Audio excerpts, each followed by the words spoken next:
If the title for this video didn't grab you, the thumbnail definitely did. To any sane person, this is just a video game character. How in the world could this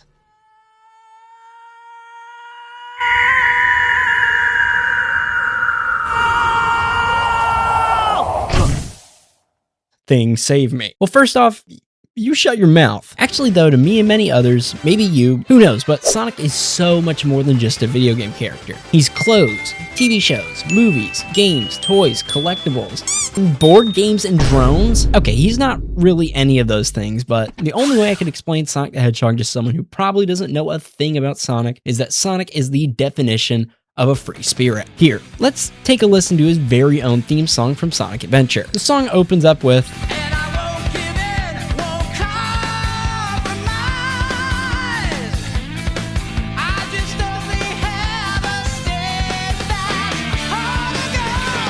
well, actually, it opens with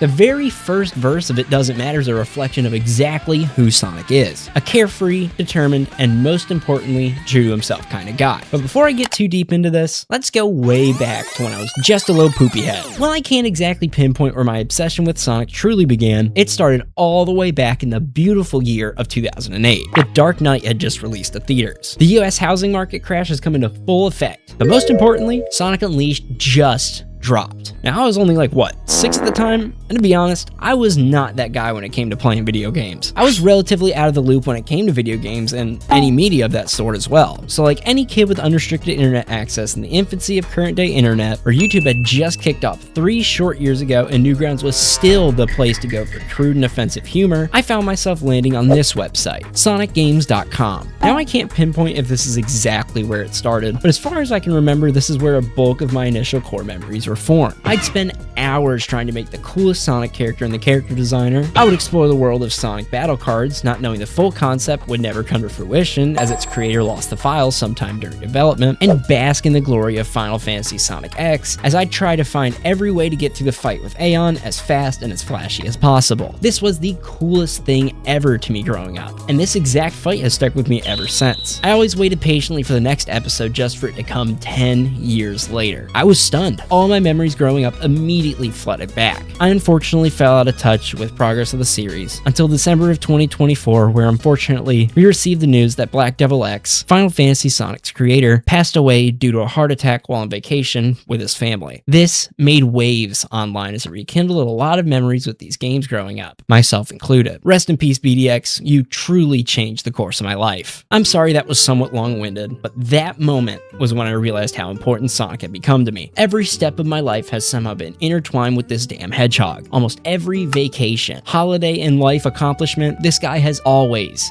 made his presence known. From there, it was an immediate snowball effect. Now, growing up, I wasn't lucky to be in the golden era of 3D Sonic. I never had any Sonic games for my GameCube, as when you get sent this thing completely free, you take what you can get. I never had an Xbox 360 or PS3 either, as number 1 was before, and number 2, when you get sent a Wii from your grandma, you take what you can get. So unfortunately, I was stuck with Sonic and the Secret Rings, Sonic Unleashed, and Sonic and the Black Knight. Yeah, not the best introduction of the series to most, but to me, holy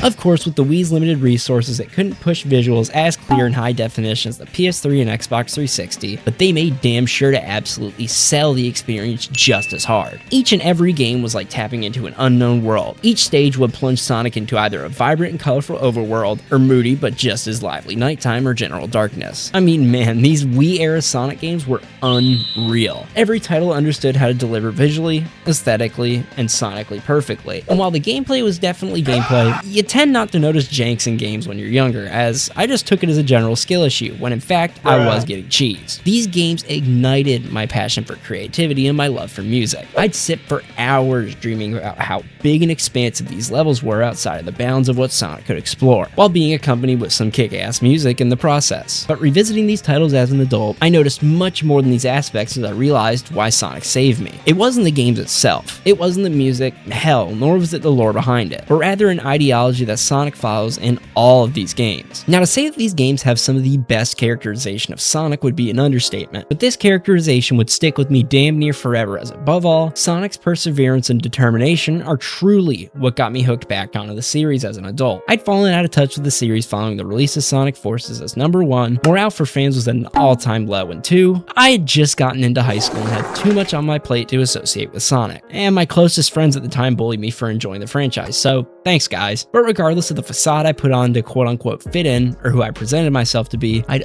always come crawling back to Sonic. When I felt the world was caving in on me, I could just load up modded Generations and it would feel like everything was okay for just a moment. I always found comfort in these games, and even when I felt like my only option was to give up, this Hedgehog would always momentarily reignite my good mood. Whether just for a moment or for a while, I knew all I had to do was keep running forwards towards the horizon, and in that moment, I realized I'd found myself more in Sonic than any other character. Rhea Island, the fourth quote-unquote island of Frontiers. But here's where we find Sonic in one of, if not his biggest challenge yet, tasked with shutting down 6 towers on Rhea. Immediately, Sonic is pained, holding himself up while you are idle, but yet he still pushes through. Upon reaching the 2nd tower, Sonic collapses as the cyber corruption spreads, but rather than just stopping, he smirks and continues forward. Sage asks this: "How can you smile when you can barely stand?" As she knows the pain he's in. But rather than stopping to answer, Sonic takes one deep breath and pushes forward. This moment is where it all clicked for me. The one game where Sonic takes itself slightly too serious gave us one of the best characterizations we've seen in a while. Sonic has stood strong against gods, otherworldly powers, deities that control the stability and instability of light and dark, and other threats larger than life itself. But arguably the most grounded and realistic characterization wasn't involving any of these. The only thing limiting Sonic was Sonic himself, and yet he keeps on pushing until he couldn't give any more. Now, while Sonic does recover due to the power of friendship and plot armor, this scene meant more to me in that moment than anything else prior or following in the game. Now, this is going to get a bit deep, so please skip ahead to here if you don't want to hear all the nitty-gritty details. But upon Sonic Frontiers release, I was in one of, if not the lowest point of my life. After having some liver complications that had me hospital bound for over a week, I was out of the game for a number of months, to which my mental health deteriorated. Everything I had worked for up to that point came to a screeching halt. I still had my friends and family, but I felt alone. I had no guidance, no idea where to go next, and truthfully, I was ready to give up, but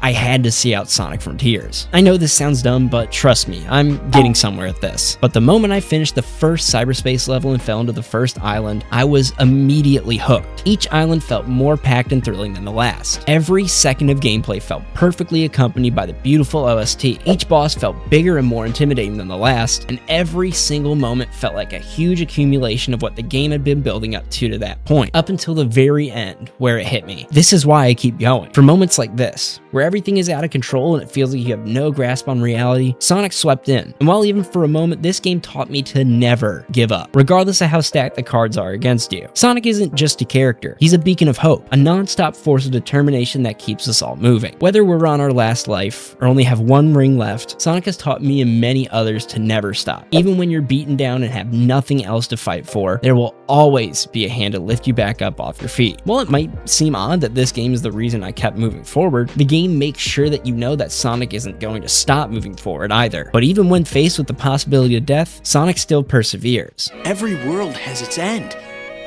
I know that's kind of sad, but that's why we gotta live life to the fullest in the time we have. If the world chooses to become my enemy, I will fight like I always have. I'm Sonic, Sonic the Hedgehog. I have no master, except the wind that blows free. This is like taking candy from a baby, which is fine by me. If Sonic represents anything, he represents freedom. Freedom to be the best you can be. He represents determination, as when the world is against you and all odds are not in your favor, you keep pushing forward. And most importantly, Sonic represents resilience. No matter what, if you're dealing with a slight inconvenience or have the weight of the world on your shoulders, as long as you can pick yourself back up, you can conquer anything. Sonic has made such an insane impact on my life, and without my introduction to him, I would have never been lucky enough to provide videos like this. But most importantly, I feel like I wouldn't be me. I'm sorry if this wasn't the video you were expecting for 10K, but I've had this idea sitting on my mind for a while now, and I felt like this was no better time to dig deep, as I've dreamt of accomplishments like this since I was a kid. Thank you all so much for 10,000 subscribers. That is an absolutely unreal number to see from anyone, but knowing I reached it with all of you tagging along with me is all I could have ever asked for. Thank you all so much for watching, and once again, thank you for 10,000 subscribers, and I'll see you all very soon.